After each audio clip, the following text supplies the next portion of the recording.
Bien, bonjour à toutes et à tous. Je ne vais pas sacrifier au rituel des remerciements de pouvoir contribuer à cette audition publique sur un thème aussi important.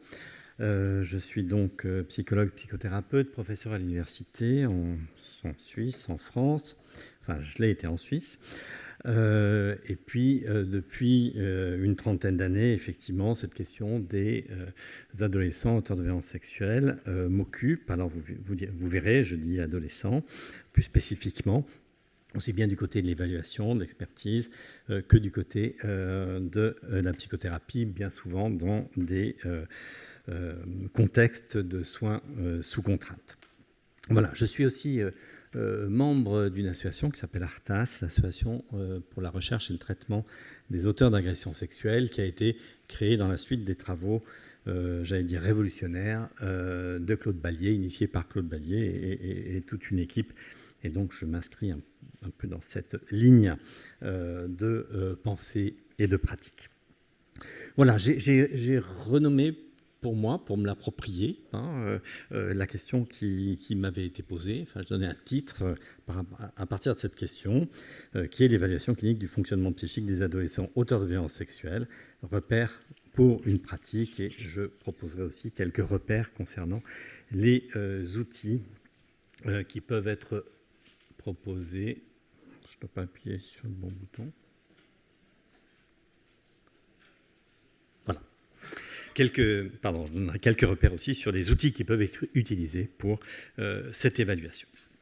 Donc, dans ces 10 minutes, je vais essayer de mettre l'accent sur les aspects principaux de mon rapport que j'ai abordé donc, en clinicien de l'adolescence, considérant effectivement que l'adolescence s'ouvre avec la puberté, avec cet événement somatique qu'est la puberté.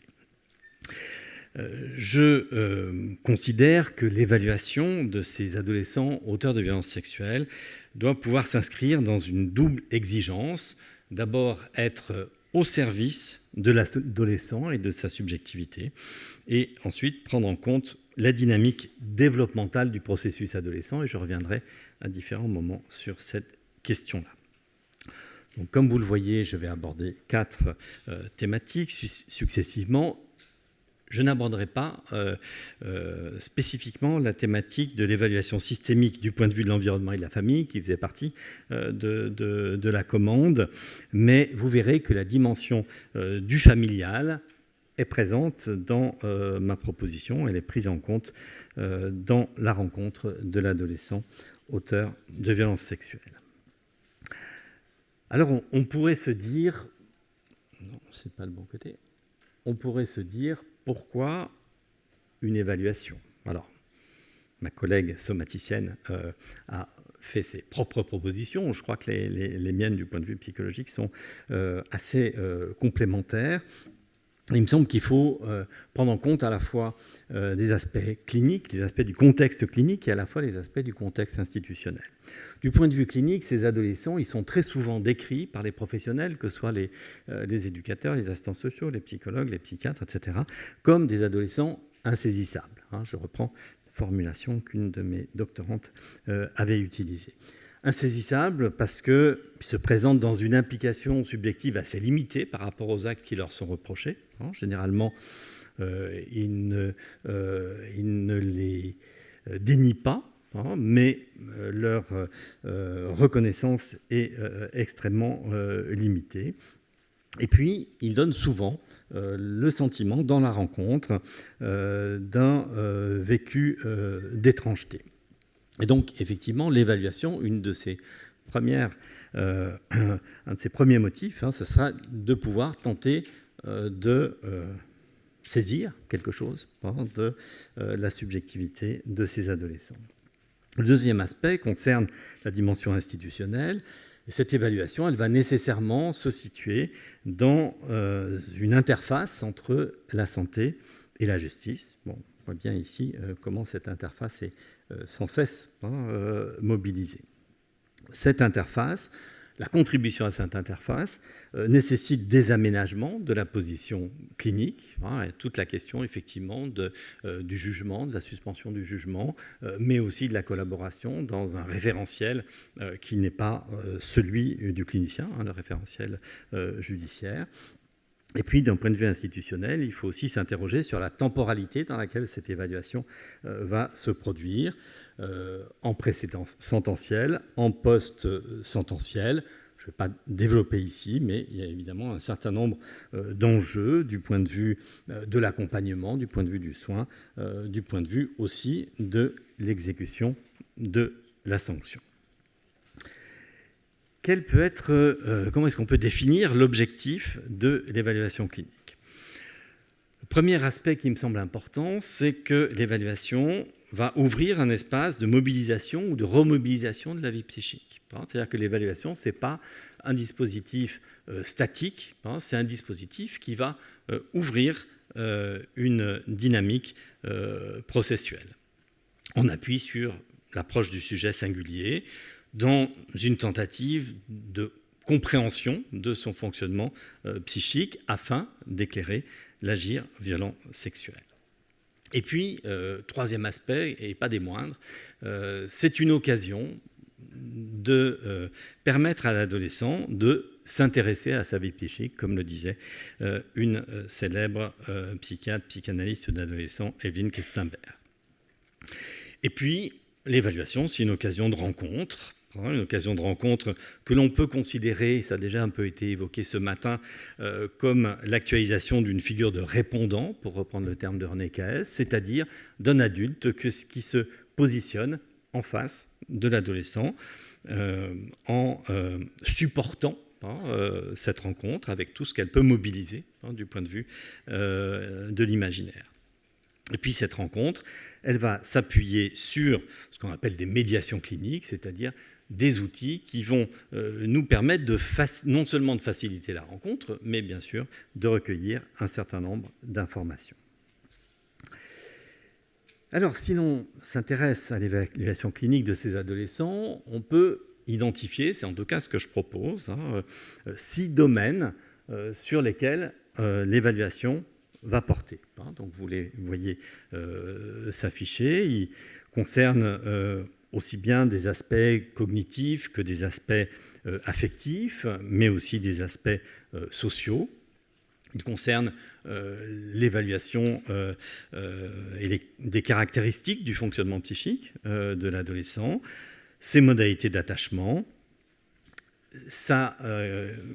la manière dont il se représente les liens de génération et d'alliance, on en a parlé ce matin avec Pierre Bengozzi, et puis, de manière un peu transversale, l'évaluation de ses potentialités réflexives et critiques. Pour mener cette évaluation, quels outils mettre en œuvre? Et je fais là un certain nombre de propositions qui ne sont pas nécessairement exhaustives ni fermées, mais qui me semblent apporter une cohérence pour pouvoir rendre compte de ces différents domaines que j'ai évoqués précédemment. Un questionnaire d'investigation clinique, le KICA-X, qui est un questionnaire qui est une adaptation d'un questionnaire utilisé depuis très longtemps en clinique des adultes auteurs d'agressions sexuelles, mis en place à partir des travaux de Claude Ballier. Le questionnaire pour adultes s'appelle le KICPAS. Ce questionnaire permet de soutenir une démarche de narration de soi de la part de l'adolescent. Il aborde les différents volets de la vie de l'adolescent de façon systématique, ce qui permet d'éviter les biais subjectifs du clinicien lorsqu'il aborde la rencontre avec l'adolescent, qui pourrait ne pas être à l'aise, par exemple, à aborder les faits commis et les sentiments qui accompagnent ces faits. Je ne vais donc pas détailler la suite, puisque le temps commence s'est écoulé à peu près. Une épreuve d'efficience intellectuelle qui me paraît absolument indispensable pour essayer de comprendre quelle est la représentation du monde de l'adolescent. un génogramme libre et 2 épreuves projectives. Je voudrais vous montrer ce tableau que je propose dans le rapport, qui est pas hyper, ce qui n'est pas un outil extraordinaire à projeter comme ça dans une salle, hein, mais qui essaye d'identifier pour chacune des épreuves quels sont les domaines qui font l'objet de l'évaluation. Et de cette façon, on peut effectivement construire l'évaluation, synthèse de l'évaluation clinique du fonctionnement psychique de l'adolescent. Quelques mots sur les perspectives qui sont ouvertes par l'évaluation. Alors, c'est une évaluation qui repose sur un dispositif complexe qui est en écho à la complexité du fonctionnement psychique. Une évaluation qui doit faire l'objet d'une transmission, et ça c'est aussi un de ses intérêts, c'est de formaliser une possible transmission, d'abord à l'adolescent, comme soutien de sa position subjective, mais aussi une transmission qui peut être inscrite dans un partage interprofessionnel et interinstitutionnel, bien sûr tout ça bien balisé dans ce que l'on va en présenter à l'adolescent. Et enfin, une évaluation qui peut apporter sa contribution à l'orientation de l'adolescent et aux soins, avec ce double arrimage entre le versant judiciaire et la sanction et le versant de l'accompagnement éducatif, social, psychothérapeutique. On voit que cette évaluation s'inscrit dans un projet. J'évoquais la dimension processuelle de l'adolescence, mais c'est aussi le projet de l'accompagnement de l'adolescent. Je vous remercie.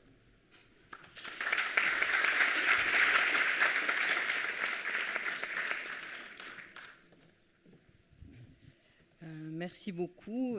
Vous avez fait à la fois précis et court, donc nous vous en remercions. Alors, une question, vous avez développé la notion de partage d'informations interprofessionnel, interdisciplinaire, interinstitutionnel. Comment, selon vous, ce partage d'informations peut ouvrir vers la pluridisciplinarité du travail ?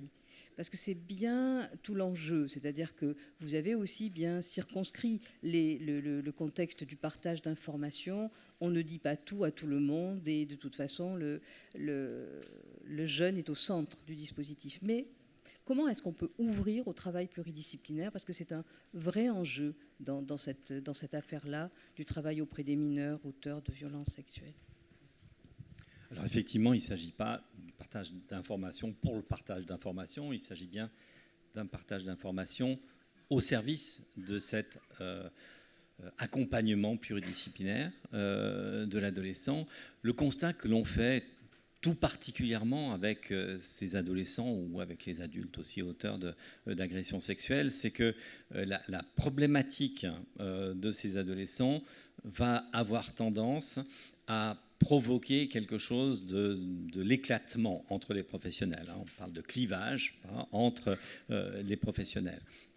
Et donc le fait de pouvoir se rencontrer, se connaître et se reconnaître, parce que ça, je trouve que c'est un aspect extrêmement important, va offrir à l'adolescent une forme, alors moi je dis d'enveloppe, André Ciavadini parlait de maillage, maillage comme le maillage de Pierre Bengozi, au travers de cette enveloppe interprofessionnelle, interinstitutionnelle, cette enveloppe va contribuer à une forme de portage de l'adolescent et permettre aussi de limiter des distorsions qui existent dans les discours transmis et retransmis entre les professionnels. Une question complémentaire. Est-ce que vous préconisez que les adolescents soient présents le plus souvent possible au cours de ces réunions pluridisciplinaires qu'on pourrait qualifier même de réunions de constellation d'un certain point de vue ? Ou pas ? Alors, je pense que quand cela est possible, c'est-à-dire, enfin, il y a des conditions matérielles, bien sûr, mais aussi quand cela est possible au sens où quand l'adolescent peut en comprendre suffisamment l'intérêt, qu'il soit présent pour une partie de ces rencontres est extrêmement intéressant, puisque effectivement ça contribue à ce que j'évoquais au tout début de ma présentation, à ce projet de soutenir une position subjective. C'est-à-dire que l'adolescent, il n'est pas objet des professionnels, il est au cœur des préoccupations des professionnels et il a quelque chose à en dire aussi.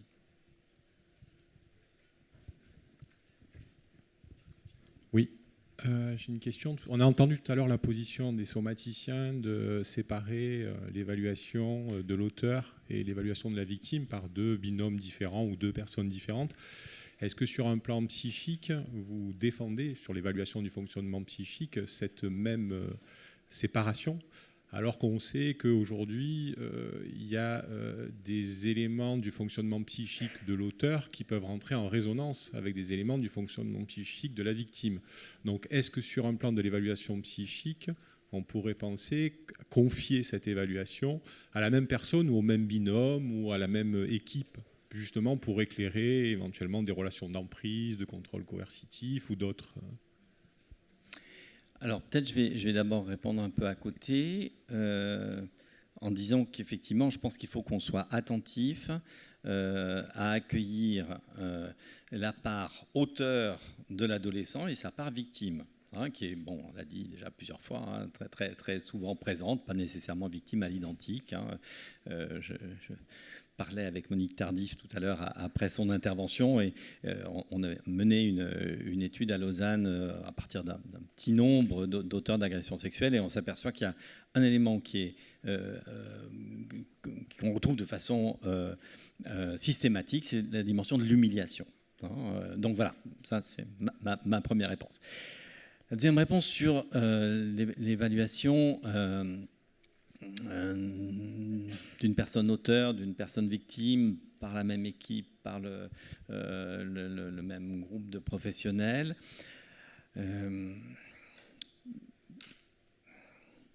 Je vais faire une petite digression. J'ai une expérience dans le cadre de l'expertise judiciaire d'avoir été mandaté, parfois, heureusement pas trop souvent, par un juge d'instruction qui mandatait l'expert pour l'expertise de l'auteur et pour l'expertise de la victime, voire des victimes.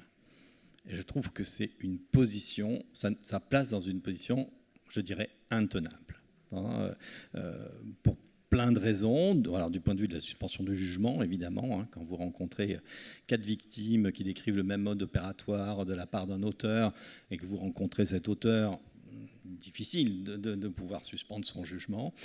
Et puis, d'un point de vue psychique, on se trouve placé au cœur de la scène sexuelle transgressive et je ne suis pas sûr que ce soit la meilleure posture pour être dans une évaluation suffisamment distanciée. Donc,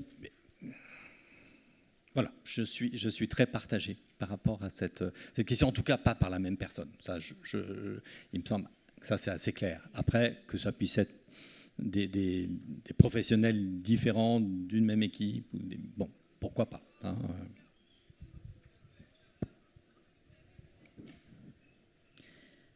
Oui, donc c'est par là. Voilà. Donc Alexandra Vidal-Bernard, voilà, maître de conférence à Besançon, Université Marie-Louis Pasteur. Donc j'ai rien à dire par rapport à votre évaluation concernant en fait cette proposition pour les adolescents, mais forcément en fait dans le prisme des enfants qui présentent des comportements sexuels problématiques de 12 ans et moins.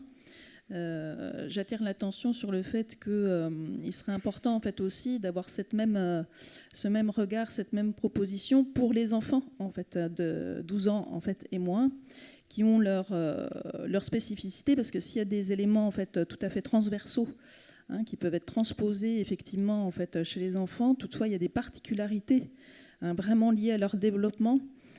Dans le contexte de l'évaluation clinique qui est vraiment en fait à prendre en compte, évaluer un enfant en fait âgé de 4 ans ou un enfant en fait âgé de 9 ans, en fait de 10 ans, c'est pas tout à fait la même chose que d'évaluer le fonctionnement psychique d'un enfant, d'un adolescent en fait. Donc ça, je pense que c'est vraiment important à prendre en compte et en tout cas, je souhaiterais que dans le cadre de cette audition publique, on ne passe pas à côté voyez, l'opportunité de vraiment en fait prendre en compte la situation en fait des enfants qui présentent des comportements sexuels problématiques dans des niveaux de gravité en fait importants, hein, parce qu'il y a différents niveaux de gravité effectivement, mais dans des niveaux de gravité en fait importants, parce que la question est essentielle. Hein, et je pense que ça revient en fait effectivement aux professionnels du soin, hein, particulièrement, et des chercheurs et des chercheurs en fait, donc cliniciens chercheurs, pour soutenir ces actions-là et pour en tout cas faire en sorte qu'on s'empare en fait de ce problème-là, pour qu'il n'y ait pas que uniquement par exemple des journalistes qui s'emparent en fait de cette question, puisqu'on voit en fait fleurir de plus en plus en fait des articles qui traitent en fait en tout cas de cette question, en fait des livres en fait qui traitent en fait de cette question, et je pense qu'on a toute notre responsabilité là-dedans. Et donc, dans notre expérience du dispositif d'évaluation clinique et de recherche à Besançon, le dispositif AIDA-OCSP, voilà, on a mis à l'épreuve, en tout cas, un protocole d'évaluation clinique et qui prend en compte en fait ces différents aspects et qui prend en compte en fait les défis en fait aussi de l'évaluation clinique auprès de ces enfants-là, dans ceux qui ont les problématiques les plus complexes. Parce que effectivement, ils ne sont pas toujours dans une disponibilité psychique comme on le souhaiterait dans un idéal en fait pour les évaluer, ce qui nécessite en fait d'être inventif, et surtout pour les enfants les plus en bas âge, on n'a pas forcément en fait des évaluations en fait des outils en fait d'évaluation en fait validés qui permettraient d'évaluer vraiment les champs en fait qui nous intéressent dans ce domaine-là, notamment dans le domaine de la réactivation psychotraumatique, notamment en fait dans le domaine de la mentalisation du basculement en fait dans l'agir. Et puis juste pour finir, voilà, je finirai en fait sur cette discussion très intéressante de l'étude des auteurs en fait et des victimes. Il y a quand même quelque chose qui est intéressant, en fait, c'est d'étudier le contexte de passage à l'acte des enfants en fait entre enfants. Parce qu'en fait, on trouve des liens intéressants parfois, et justement dans les fonctionnements en fait, psychiques familiaux. Voilà. Merci. Alors, on avait dit une dernière question très courte, parce que là, on arrive après. Merci. Donc effectivement, ça va être très court. Je m'interroge sur la pertinence de l'utilisation de tests projectifs comme le Rorschach.